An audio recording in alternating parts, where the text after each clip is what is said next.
Pessoal, vamos falar sobre a situação na Ucrânia. São 9 horas da manhã aqui no Rio de Janeiro, 3 horas da tarde lá em Kiev, e a cidade de Kherson está sendo liberada neste momento pelas tropas ucranianas. A gente vai ver aqui imagens, os soldados acabaram de entrar na cidade, já são recebidos com muita festa pela população de lá. Uma enorme vitória ucraniana, um mar de bandeiras ucranianas em várias cidades liberadas aqui. Tem muito mais do que isso daqui, foi toda a região realmente já liberada. A fuga das tropas russas aconteceu entre ontem e hoje de manhã cedo e foi muito atrapalhada. No final das contas saíram um monte de gente correndo, teve gente se escondendo em Kherson. Enfim, e os ucranianos mandaram uma chuva de HIMARS para evitar que os russos conseguissem sair em paz e conseguiram nisso destruir muito equipamento e pessoal. Os russos, por sua parte, destruíram muita coisa da infraestrutura. A cidade de Kherson está sem água, luz, não tem nada, internet, celular. Destruíram também várias pontes, todas as pontes sobre o rio de Dnipro, mas felizmente destruíram apenas a ponte sobre a represa de Nova Kakhovka, a represa em si está intacta. Vamos falar esses assuntos em detalhes. Essas notícias foram sugeridas por Juan de Mariana, Grey Wolf e várias outras pessoas. Obrigado aí ao pessoal que sugeriu a notícia. Obrigado a você que está assistindo o nosso vídeo. Se você gosta do nosso conteúdo, por favor, deixe o seu like e se inscreva aqui no canal, né? Hoje é sem dúvida alguma um dia de muita comemoração, porque é lógico, ninguém tem dúvida que nessa guerra quem está certo é a Ucrânia, quem está errado é a Rússia. Não existe nenhum limite de ponto de vista, não sei o que lá, mas se... Não, a Rússia invadiu a Ucrânia sem nenhuma justificativa, então é um dia de celebração não apenas para os ucranianos, mas também para todo mundo, né? Uma enorme vitória da Ucrânia hoje. E não tenha dúvida, tá? Vão tentar te vender que a Rússia saiu por vontade própria e coisa e tal, mas não, a gente já explicou no vídeo de ontem, já explicamos várias vezes que não, isso foi estratégia ucraniana, os russos saíram porque se meteram numa enrascada. Acharam que conseguiriam manter essa parte aqui e os ucranianos usaram uma estratégia de atrito muito forte e acabaram impedindo eles de fazer isso, né? Bom, olha só, isso aqui aconteceu em 2 dias. Olha só o que aconteceu, o colapso em 2 dias. Esse site aqui, o deepstatemap.live, ele é muito interessante, ele é mais dinâmico que o Live UA Map que eu uso aqui, né, .com, porque ele é mais dinâmico e ele tem essa funcionalidade aqui. Você pode voltar no passado, eu voltei 2 dias aqui, e mostrar, tocar como é que foi, o que aconteceu de 2 dias para cá. Então teve a primeira briga em Snehurivka, aí os ucranianos tomaram Snehurivka, aí a partir daí foi festa, continuaram avançando com muita velocidade. E a situação atual, na verdade, já nem essa faixa aqui existe mais. Se você olhar aqui, ó, já é verdade que está aqui como território contestado, mas mesmo Kherson, que ainda está marcado aqui como em vermelho, ou seja, em tese, ainda com os russos por aqui, mas na verdade a gente vai ver daqui a pouquinho, já tá liberado, né? Ao longo do dia de ontem e à noite foi um tal de liberação de cidades pequenas. Então aqui tem 2 cidadezinhas que foram liberadas, aqui tem mais uma, Kharkivka, e, bom, tem um monte, tá? Se você procurar no Twitter, você vai encontrar um monte de cidades sendo liberadas pelos ucranianos, os moradores recebendo os ucranianos com festa, mas todas essas imagens aqui são do interior, né? São de toda essa área aqui que foi sendo liberada, tá vendo? Cada bandeirinha dessa aqui é uma cidade que a gente já tem imagem dos ucranianos liberando aquela cidade, inclusive do lado de cá. Agora, Kherson em si, a cidade de Kherson, o que está acontecendo neste momento. Olha só, isso aqui é uma mensagem no Telegram do Grey Zone, mais ou menos ontem, no final do dia, né? Umas 4 horas da tarde lá na Ucrânia. E o que ele falava aqui? Olha só, já existem, a tradução está aqui, ó. As primeiras forças inimigas, lógico, inimigo ele quer dizer forças ucranianas, foram especialistas da inteligência ucraniana e do MTR que entraram na cidade de Kherson. São pequenos grupos que estão fazendo patrulha e detectando possíveis emboscadas. Então provavelmente a gente está falando aqui de soldados ucranianos, mas que entraram com roupas civis apenas para checar se havia emboscada, se havia algum risco ali na cidade, né? É aquilo que a gente falou. Ninguém imaginava que os russos fossem liberar totalmente. Eu acreditava que os russos ainda manteriam Kherson, tentariam desgastar os ucranianos ali, mas aparentemente não foi o caso. Os ucranianos, de forma muito prudente, antes de entrar na cidade, mandaram essas patrulhas para investigar como é que estava a cidade. O pessoal russo ficou sabendo que os ucranianos estavam montando pontos de observação, ou seja, isso aqui mostra como que os ucranianos foram cuidadosos, né? Eles poderiam ter entrado até ontem, mas tiveram cuidado de checar por emboscada e coisa e tal. E os invasores russos, eles que ficaram na margem direita do rio Dnipro, eles mudaram roupas civis e tentaram se misturar à população. Então aqui está o pessoal mostrando um monte de roupas militar jogada no lixo e o pessoal vestindo roupas civis para se misturar, né? Mas muitos foram capturados no final das contas, muitos acabaram sendo capturados porque deram na pinta que eram soldados russos. Mas aparentemente os que fizeram isso no intuito de escapar mesmo, não de tentar fazer emboscada ou coisa que o valha. É porque, como eu expliquei, os russos saíram de forma atabalhoada, os ucranianos atrapalharam a saída dos russos, mandaram HIMARS e coisa e tal, de forma que teve uns que não conseguiram sair, acharam melhor fugir e ficar por aqui mesmo, né? Esse aqui é um militar russo aqui, né, que tava chorando aqui, dizendo que não, ele tá vivo e coisa e tal, mas que foi um absurdo que aconteceu, que ele não conseguiu sair e mandou todo mundo a merda e coisa e tal, que ele tá por aqui e vai dar um jeito. Ou seja, esse aqui é provavelmente um militar russo que mudou em roupas civis e não vai mais participar da guerra, né?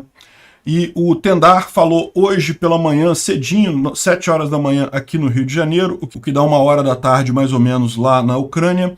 Ele falou que, olha só, parece que a cidade de Kherson está liberada, ou seja, aquelas patrulhas que foram enviadas ontem pelos ucranianos checaram a cidade toda, olharam lá como é que está a situação e aparentemente, de fato, os russos saíram de lá. E aqui a gente já tem as imagens. Essas imagens acabaram de sair, tá, gente? Aqui um pouquinho antes das 9 horas, um pouquinho antes de eu começar a gravar esse vídeo. Essa daqui parece que são as primeiras imagens de soldados ucranianos entrando na cidade de Kherson. A população aqui abraçando os caras e coisa e tal. Aqui é o centro da cidade, o pessoal já está esperando os militares. Aqui são pessoas só, tá? Essas bandeiras todas aqui foram as pessoas de Kherson que botaram ali em frente à prefeitura. E as pessoas estão esperando os soldados ucranianos chegarem ali no centro da cidade, mas eles já estão dentro da cidade, já estão andando ali, né?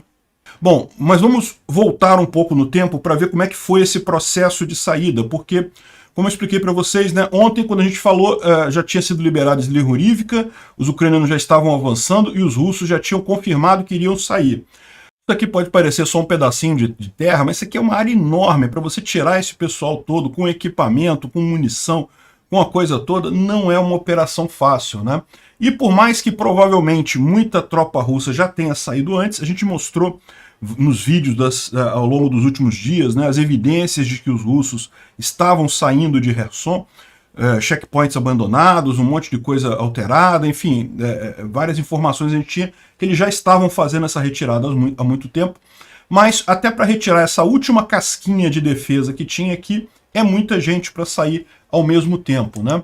E ontem, no final do dia, a visão era essa daqui, olha só, os ucranianos já tinham retomado todo o oblast de Mykolaiv, né?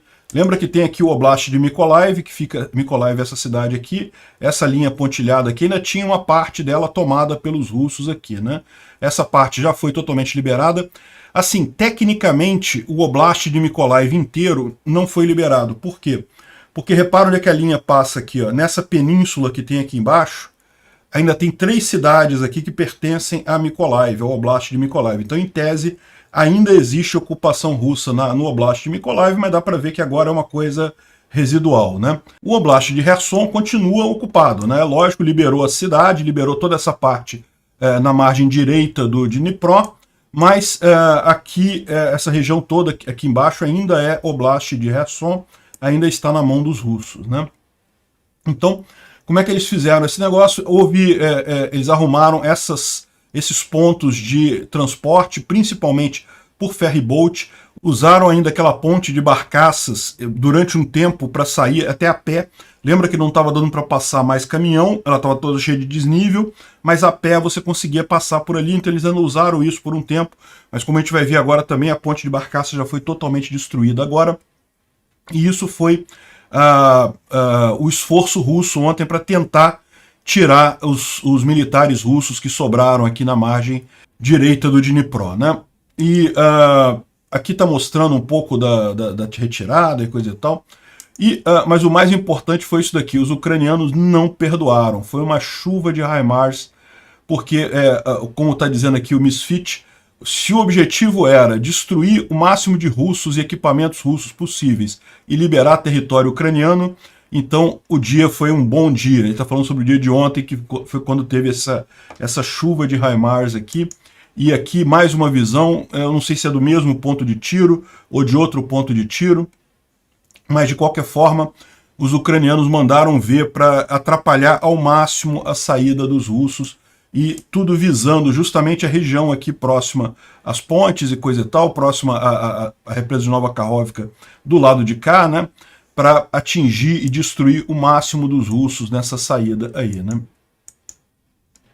Aqui também tem mais um caso de explosão em Chapinsk. Chapinsk é aqui embaixo, aqui ó, Chaplinka, essa região aqui, que agora, isso é um ponto importante, né? Lembra quando os ucranianos conseguiram os HIMARS, eles começaram a usar os HIMARS para destruir depósito de munição nessa região aqui, né? Os russos tinham muita munição em Nova Kakhovka, em Kherson, em Chornobaivka, e daí o que eles fizeram? Eles transportaram essa munição para Chaplinka. Então Chaplinka passou a ser o principal ponto de distribuição. Por quê? Porque está a mais de 90 quilômetros da linha de frente aqui, da antiga linha de frente. A questão toda é, agora que os ucranianos já estão aqui, já podem atingir de novo o Chaplinka, os depósitos de munição dos russos, né? E os russos, depois de saírem, depois de conseguirem tirar a maior parte do pessoal, o final ficou só com balsa. Por quê? Porque eles destruíram a ponte de Antonivka, né? Repara que para eles essa destruição é muito mais fácil, porque eles estão lá, né? Ou seja, eles botaram explosivos e explodiram a ponte, aí é muito mais rápido, né? Então dá para ver aqui, ó, a ponte está vindo aqui, aqui já tem um buraco aqui no meio, e daqui para cá, ó, foi totalmente destruída, de forma a não dar nenhuma chance dos ucranianos restaurarem ela e tornarem ela operacional novamente para avançar sobre o restante do Oblast de Kherson, né? Então, aquele negócio que a gente mencionou, os russos, a grande preocupação dos russos é que a inércia, a pura inércia, né, as forças ucranianas avançando, atravessassem o rio e continuassem perseguindo os russos em retirada aqui. Fizeram um monte de fortificação, um monte de posição defensiva e ainda destruíram a ponte, né? Está aqui a visão também de um segmento. Esse aqui acho que é aquele segmento menor que caiu, mais ali na frente, lá dá para ver que tem os segmentos maiores também destruídos, né? Essa era a grande preocupação. Agora, isso daqui também, de certa forma, ajuda os ucranianos. Por quê? Porque também dificulta que os russos tentem novamente atravessar o Dnipro e retomar a cidade de Kherson. Então, assim, de certa forma, ajuda os dois lados, né? A ponte ferroviária também, lembra que tinha uma ponte ferroviária ali próximo, né? Aqui é a ponte de Antonivka, que foi destruída, e aqui do lado é a ponte ferroviária. Tá vendo que passa aqui do lado da ponte de Antonivka. Essa também foi destruída. Agora, teve um repórter aqui de guerra russo lá, falando sobre a destruição e coisa e tal, e explicando por que foi necessário para evitar que os ucranianos viessem, coisa e tal. Mas da mesma forma, essa que é a grande crítica de muitos soldados russos, né?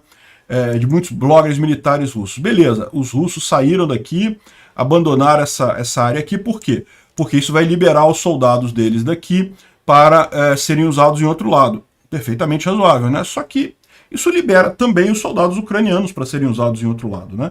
Já que agora o rio está tão intransponível assim, que foram destruídas totalmente todas as pontes, né, os ucranianos também não precisam botar grandes defesas aqui, vão poder usar essas tropas daqui em outro lado. Então não sei se vai ter muita diferença estratégica, né? O que o pessoal está perguntando, mas e aí, afinal, o que a Rússia ganhou com isso, né? Porque as tropas foram liberadas, mas as tropas ucranianas também foram liberadas, né? Curioso nessa reportagem que ele está fazendo aqui, é que chega um momento que chega um rapaz aqui de bicicleta aqui, que estava querendo atravessar para o outro lado, né? Querendo ir lá para o lado ucraniano agora, né? E o cara fica meio injuriado, ele fala, não tem como passar para lá mais não, agora acabou, não dá para passar mais não. Dá para passar deve ter ainda alguma forma de passar ali, né? Mas realmente é uma tragédia para quem ficou na margem esquerda agora, vai ser difícil de atravessar. Aí aqui tem uma visão também das barcaças, como é que ficaram, também, tá vendo? Porque você pode pensar, ah não, mas a ponte foi destruída, mas de repente as barcaças ainda tá passando. E não tá, olha só. Aqui, ó, tem um pedaço grande aqui, ó, que foi retirado pelos russos, o que faz sentido, né, se os russos estão querendo evitar que os ucranianos avancem, tiraram as barcaças que eles mesmos tinham colocado ali, então aqui na barcaça nesse momento nem a pé dá para passar, né. Aqui uma outra visão, uma pessoa filmando aqui a ponte, a pessoa é realmente corajosa, porque andar no meio desse tipo de coisa aqui, a gente não sabe o dano estrutural que tem dessa ponte, mas ela mostrando aqui, repara que a parte aqui ainda é a parte que foi atingida pelos HIMARS, né, ucranianos, né? Mas aí, além disso, tem a destruição lá pelos russos também lá do outro lado. Isso aqui é uma outra ponte que tinha aqui nessa região também, que foi destruída pelos russos também. Eu estou mostrando essa porque para mostrar um caso, mas se você olhar o mapa aqui, várias pontes foram destruídas aqui. Ó. Aqui é ponte, 2 pontes foram destruídas nesse local. Tinha mais um monte agora que acho que já começaram a tirar esse negócio por excesso de marcação. Então, olha só, já botaram aqui a cidade de Kherson como em branquinho, né? Então, os russos saíram destruindo todas as pontes que tinham lá na região. Isso mostra que realmente eles estão abandonando. Mas aí tinha a grande preocupação. E a represa de Nova Kakhovka? Porque lembra, havia o receio dos russos explodirem a represa de Nova Kakhovka para dificultar ainda mais a entrada dos ucranianos, ou seja, alagar aquela região toda ali, e aí ia tornar praticamente impossível os ucranianos atravessarem o rio ou fazerem qualquer coisa do lado de cá, né? E lógico, a represa pode ser ela mesma um local para travessia aqui nessa região, né? Então o que eles fizeram? Na verdade, esse era o grande medo, que eles explodissem a barragem e alagasse toda essa região. E por que isso seria ruim? Seria ruim para um monte de coisas, mas principalmente porque deixaria o pessoal sem água, sem energia elétrica, poderia interferir no resfriamento da usina nuclear aqui de Enerhodar, e, lógico, ia acabar gerando muitas mortes em civis pelo alagamento dessa região, né? Mas parece que não foi isso. Os russos tiveram bom senso. Aqui tem as explosões aconteceram de noite na represa de Nova Kakhovka, mas ele fala aqui que não está confirmado, agora a gente sabe. O que foi que eles explodiram? Eles explodiram as pontes que tinham ali na represa, a estrada que passava ali, né? Se você vê aqui a estrada, tá vendo? Ó, esse segmento da estrada eles destruíram todos. Ó. Tá vendo? Tem a represa aqui e tem a estrada que passa por cima. Eles explodiram esses segmentos aqui da estrada, não a represa. Então, dificulta os ucranianos avançarem aqui nessa região, mas pelo menos preservou a represa, o que é a melhor coisa, né? Infelizmente, a parte que tem a geração de energia elétrica ficou do lado do russo. Mas, de qualquer forma, já é uma vantagem. Seria muito pior a destruição da represa como um todo. Bom, também destruíram várias outras coisas de infraestrutura na saída. A torre de televisão da cidade de Kherson. Essa daqui é a imagem do antes. Essa aqui é a imagem do depois, que foi tirada a foto agora pela manhã. Tá a imagem dela aqui destruída, né? Foi realmente botada abaixo. Ontem eles já tinham destruído o sistema da torre, eles destruíram os sistemas todos, mas além disso, hoje eles destruíram a torre propriamente dita, a torre de TV de Kherson, né? E, bom, como era de se esperar, muitos bloggers militares russos estão criticando essa ação do governo russo, né? Então aqui tem um desses blogs criticando, e ele fala que aqui é a tradução para o inglês, né? Olha só, primeiro ele começa pegando leve, né? A batalha por Kherson. Se as forças armadas russas decidissem manter, era quase certeza que iriam perder aquilo ali de qualquer forma. Porém, isso não quer dizer que era necessário entregar dessa forma, né? Chega a ser triste que as forças armadas russas tentam continuar a tomar vilarejos e cidades em Bakhmut, em outras regiões, mas ao mesmo tempo deixam cidades inteiras e outras áreas da mesma forma. Por que isso aconteceu, por que isso está acontecendo e o que vai acontecer, a gente não consegue entender exatamente, vai só o tempo que vai dizer, né? O que eles estão dizendo aqui, ó, é o desejo das forças armadas russas de não brigar pelas cidades, também cai na categoria de plano operacional. Sim, havia uma alta probabilidade de perdermos a cidade, mas também as pessoas do lado de lá iriam sofrer perdas alguns iam se entregar, alguns iam fugir e coisa e tal. Ou seja, o que eles estão criticando aqui é que a Rússia saiu de Kherson sem batalhar por Kherson, sem de fato desgastar o inimigo neste processo, né? Então, esse foi a principal crítica aqui. Mas aqui teve mais aqui a questão das pontes, né? Se todas as pontes no rio de Dnipro, especialmente a ponte de Antonivka, forem quebradas no futuro próximo, isso significa que vai liberar as unidades, que eles chamam de nazis, né? As unidades ucranianas da região de Kherson, e eles vão ser colocados na batalha próximo a Kharkiv e Donetsk, né? O que significa que o que isso significa, você que vai entender aí, né? Claro, eu não consigo nem imaginar o que não cabe na minha cabeça, na escala do universo não cabe na minha cabeça, porque a troco de que Kherson foi trocada? É aquilo que eu mencionei para vocês, né? É verdade, os russos abandonaram para diminuir a linha de frente, agora eles têm menos linha de frente para se preocupar, mas isso liberou também os soldados ucranianos da mesma forma, né? Então vamos ver se isso se resolve nos próximos dias, na forma de sucesso do nosso exército nesse fronte. Ou seja, se realmente o exército russo sair dali e conseguir avançar em algum outro lugar, ok, resolveu o problema, foi realmente uma decisão operacional adequada, mas se não, isso vai acabar resultando na desmoralização total da sociedade e de uma falta de confiança no poder. As pessoas não estão prontas para serem humilhadas constantemente, né? Pessoal, a coisa tá ficando feia pro Putin lá, né? E aqui parece que a TV russa, a TASS, já falou aqui ó, que a perda de Kherson foi falha do ministro da Defesa, o Shoigu. Então, aparentemente, já foi definido aí quem vai ser o culpado disso daí. A gente estava imaginando que talvez até o Surovikin tenha sido colocado como comandante do exército russo para sofrer a culpa, né? Todo mundo sabia que eles teriam que abandonar aquela região, então ele ia sofrer a culpa disso, mas parece que estão querendo jogar isso no colo do Shoigu, né? A situação lá na Rússia já era, antes disso, de apontação de dedo, né? Um tentando culpar o outro pelos problemas, e agora a tendência é ficar ainda pior, porque ficou muito estranho isso, né? É o que a gente falou no vídeo de ontem. Kherson, os russos sabiam que não tinham como manter aquela região devido à estratégia ucraniana de isolar eles, os russos sabiam que não tinham como manter desde o final de agosto.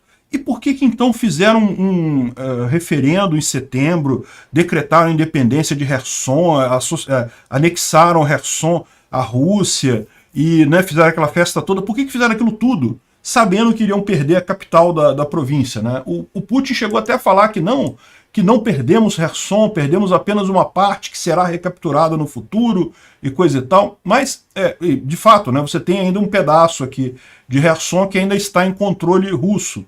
Mas, olha só, perderam a principal cidade, a capital, a única capital de província que havia sido conquistada pelos russos nessa guerra, né?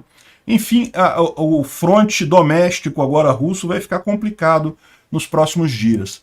Aqui teve também o Arestovich falando ontem, né, uma atualização dele, e ele falou que, lembra, quando ele falou isso daqui, isso foi ontem à noite, então ele falava, por exemplo, que as forças ucranianas já estavam dentro de Chernobyivka. Chernobyivka é essa cidadezinha que tem aqui, ó.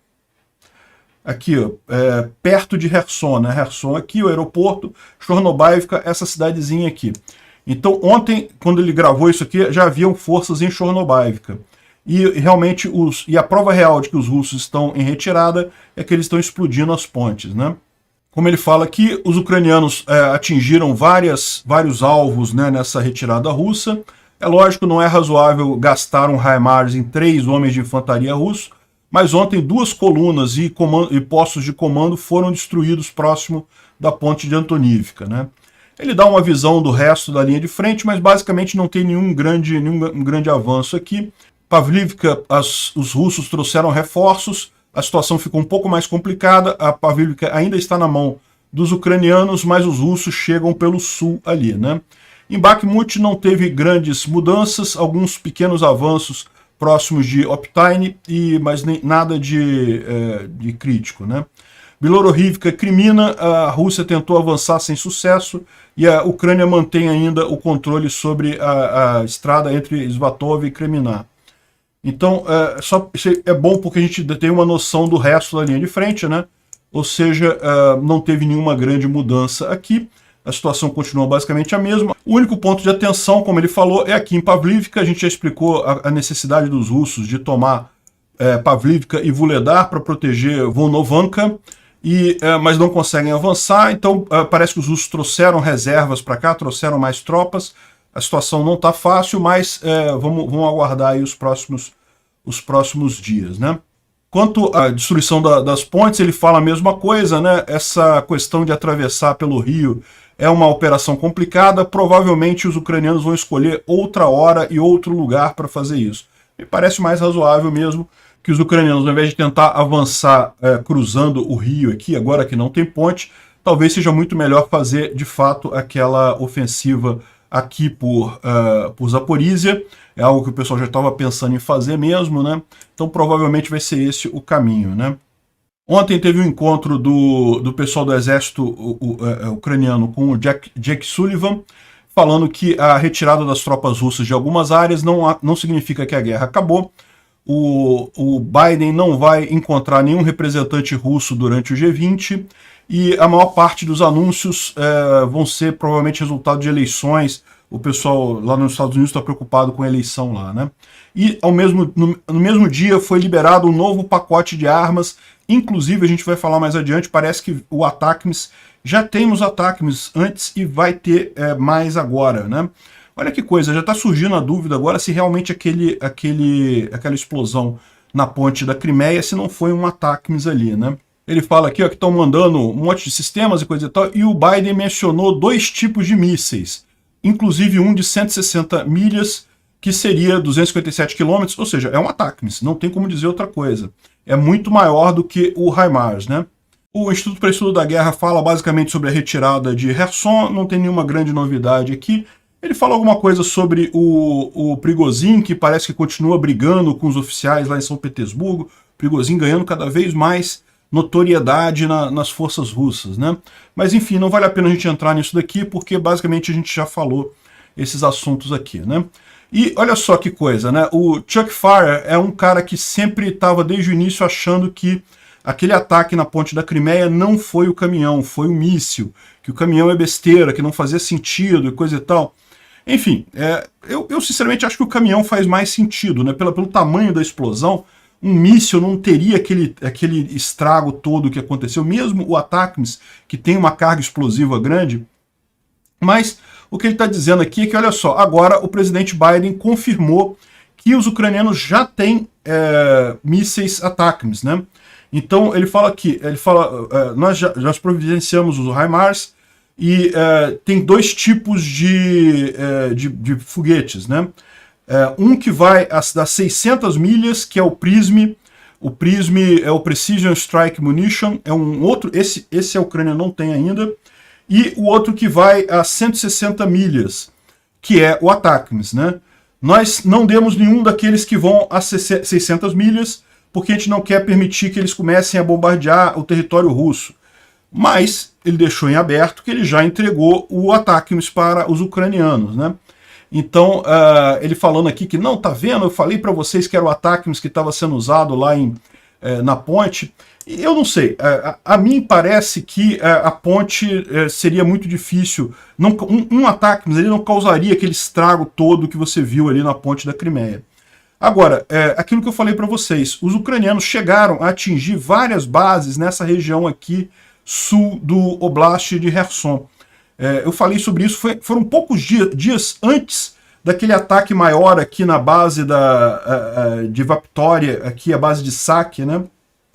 Então, aqui em Saki na Crimeia parece que foi sabotagem mesmo, mas um pouco antes disso eles atingiram umas bases aqui. E aqui já era necessário ATACMS para atingir essas bases. Então, eu acho que sim, os ucranianos já devem ter ATACMS. A questão é toda que, provavelmente, a entrega do ATACMS foi feita no esquema de que eles precisam de licença especial para usar essa munição dos Estados Unidos. Pode ser que seja isso. Eles não podem usar de forma indiscriminada, como usaram os foguetes de menor alcance, né? O GMLRS, né? Então, eu imagino que seja isso. Mas, e continuo achando que não vai Não, continuo achando que foi o caminhão lá na ponte da Crimeia. Mas beleza, é uma indicação realmente de que os americanos já deram ataques para os ucranianos, né? E aqui está o encontro que houve, o Zelensky inclusive participou com os representantes lá das forças americanas, falando sobre a liberação das armas. E que esse negócio de dizer que o exército ucraniano, o exército americano está forçando Kiev a negociar com o Kremlin é contra o interesse estratégico dos americanos. Então estão deixando claro que não tem pressão nenhuma, isso aí foi invenção da imprensa no final das contas, né? Bom, uma coisa curiosa que aconteceu ontem na televisão russa, esse apresentador aqui falou, olha só, eu estou preocupado na hora de falar minha opinião sobre a retirada de Kherson. Por quê? Porque eu posso ir para a cadeia de qualquer jeito. Se eu falar que foi uma boa decisão, se eu falar que foi uma má decisão, né? Aqui ele explica isso. Eu não vou falar nada sobre isso, sobre a decisão de sair de Kherson, porque eu posso ser preso por qualquer coisa. Eles fizeram até um quadrinho aqui, explicando, né? Você suporta a retirada de Kherson das forças russas? Sim. Então você está ferindo o código da Federação Russa, artigo 280.1, que diz que chamadas públicas para a implementação de ações que destinam a violar a integridade territorial da Federação Russa. Ou seja, Kherson, em tese, desde aquela cerimônia que o Putin fez, é parte da Rússia. Se você está comemorando que os russos saíram de lá, você está pedindo, né, a retirada das tropas, você está entregando o território russo para o inimigo, então você pode ser preso por isso. Ah, não, você é contra a retirada das tropas de Kherson. Então você está ferindo o Código da Federação Russa, artigo 280.3. Ações públicas destinadas a desacreditar o uso das Forças Armadas russas para proteger os interesses da Federação Russa e coisa e tal. Ou seja, né, se a Federação Russa que ordenou a retirada de Kherson, se você criticar isso, você também está indo contra a lei lá na Rússia. É lindo isso, né? Ou seja, agora eles não podem nem criticar nem falar a favor. Mas mostra o absurdo que é essa tentativa de controle de opinião lá na Rússia, né? E bom, só para a gente terminar aqui, tá aqui as imagens lá de Kherson, da praça principal, o pessoal esperando os soldados chegarem. Daqui a pouquinho eles devem estar chegando lá na praça central da cidade. Realmente é um fim de um ciclo, né? Para quem lembra, quando a gente falou sobre a invasão de Kherson, lá no início, lá em março, não, nem março, foi fevereiro, Kherson caiu logo nos primeiros dias. E haviam muitas manifestações da população contra os russos na cidade, né? É lógico que em determinado momento os russos começaram a ficar violentos, chegaram a dar tiros em manifestantes, então a coisa acabou, não tinha como ficar fazendo manifestação, mas no final a Ucrânia venceu. Muito importante isso. Eu havia acabado de gravar o vídeo, mas eu não posso deixar de incluir isso, né? Finalmente o exército entrando em Kherson, tá aqui, ó.